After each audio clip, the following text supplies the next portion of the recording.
immediately cancel the ongoing procurement process for the JKIA expansion public-private partnership transaction.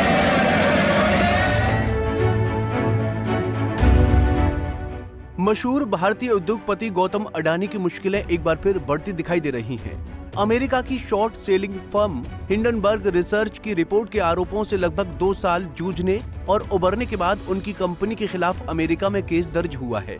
इसके बाद उनके ऊपर एक और बड़ी गाज गिरी है। केन्या के राष्ट्रपति विलियम रूटो ने अडानी ग्रुप के साथ होने वाले अपने सभी प्रस्तावित समझौते रद्द कर दिए हैं। इसकी जानकारी केन्या के राष्ट्रपति विलियम रूटो ने सार्वजनिक मंच से दी है।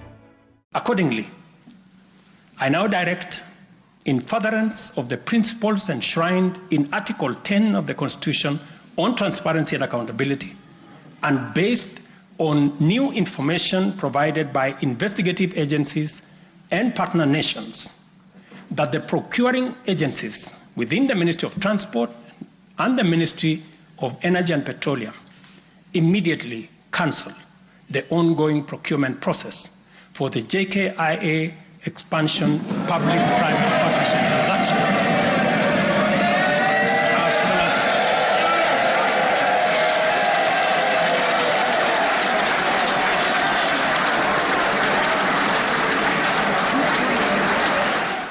केन्या ने समूह के साथ 30 साल की पब्लिक प्राइवेट पार्टनरशिप डील को भी रद्द कर दिया है। उन्होंने अपने देश के मुख्य हवाई अड्डे के विस्तार की योजना रद्द कर दी है। इस प्रोजेक्ट के लिए भारत के अडानी समूह ने भी बोली लगाई थी। रूटो ने अडानी ग्रुप के साथ $70 करोड़ से ज्यादा का एक और सौदा रद्द कर दिया है। ये सौदा बिजली लाइनों के निर्माण के लिए हुआ था। अमेरिका में अडानी समूह पर कथित रिश्वतखोरी के आरोप सामने आने के बाद केन्या ने ये फैसला लिया है। अमेरिकी अभियोजकों का कहना है कि अडानी ग्रुप ने भारतीय अधिकारियों को रिश्वत दी थी। इसके बदले में अडानी को सोलर एनर्जी के बिजनेस में फायदा मिला। तो चलिए आपको विस्तार से बताते हैं कि गौतम अडानी पर आखिर कौन से गंभीर आरोप लगे हैं। गौतम अडानी पर क्या आरोप? यूनाइटेड स्टेट अटॉर्नी ऑफिस का कहना है कि अडानी ने भारत में सोलर एनर्जी से जुड़ा कॉन्ट्रैक्ट हासिल करने के लिए भारतीय अधिकारियों को $265 मिलियन यानी करीब 2200 करोड़ रुपए की रिश्वत दी या रिश्वत देने की योजना बना रहे थे। ये पूरा मामला अडानी ग्रुप की company Adani green energy limited और एक अन्य फर्म से जुड़ा हुआ है। 24 अक्टूबर 2024 को ये मामला यूएस कोर्ट में दर्ज किया गया, जिसकी सुनवाई 20 नवंबर को हुई। अडानी के अलावा इस मामले में 7 अन्य लोग शामिल हैं। अडानी पर आरोप है कि रिश्वत के इन पैसों को जुटाने के लिए अमेरिकी विदेश निवेशकों और बैंकों से उन्होंने झूठ बोला।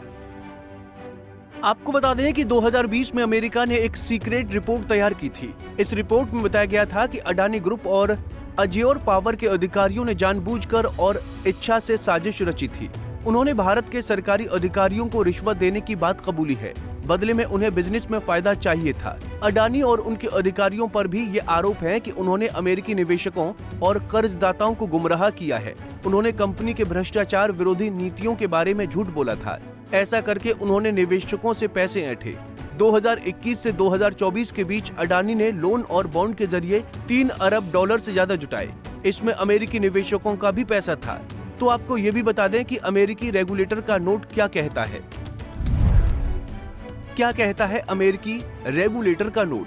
अमेरिकी प्रतिभूत और विनियम आयोग ने कहा, गौतम और सागर अडानी सितंबर 2021 में अडानी ग्रीन के एक नोट ऑफर के दौरान रिश्वतखोरी में शामिल थे। इस ऑफर से $750 मिलियन जुटाए गए थे। इसमें अमेरिकी निवेशकों के लगभग $175 मिलियन शामिल थे। अडानी ग्रीन के ऑफर दस्तावेजों में भ्रष्टाचार और रिश्वतखोरी विरोधी प्रयासों के बारे में बयान शामिल थे जो झूठे या भ्रामक थे। तो वहीं इस मामले पर विश्लेषकों का कहना है कि केन्या की तरफ से रद्दीकरण की वजह चीन समर्थित अमेरिकी डीप स्टेट संस्थाओं द्वारा गढ़े गए भू राजनीतिक नैरेटिव्स थे।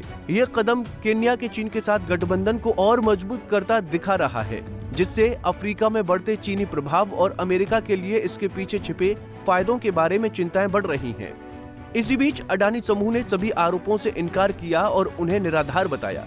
समूह ने अडानी ग्रीन एनर्जी लिमिटेड के $60 करोड़ के बॉन्ड को रद्द कर दिया है। मामला सामने आने से पहले निर्गम को 3 गुना अभिधान मिला था।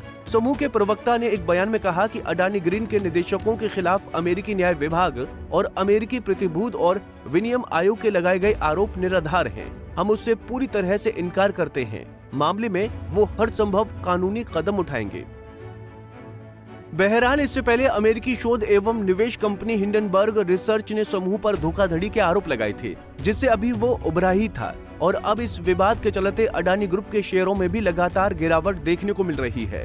खैर, इतना तो तय है कि ये अडानी केस जल्द थमने वाला नहीं है। Bureau report, Punjab Kesari TV. हमसे जुड़े रहने के लिए हमारे YouTube चैनल को सब्सक्राइब करें और नई वीडियो की नोटिफिकेशन के लिए बेल आइकॉन को दबाएं।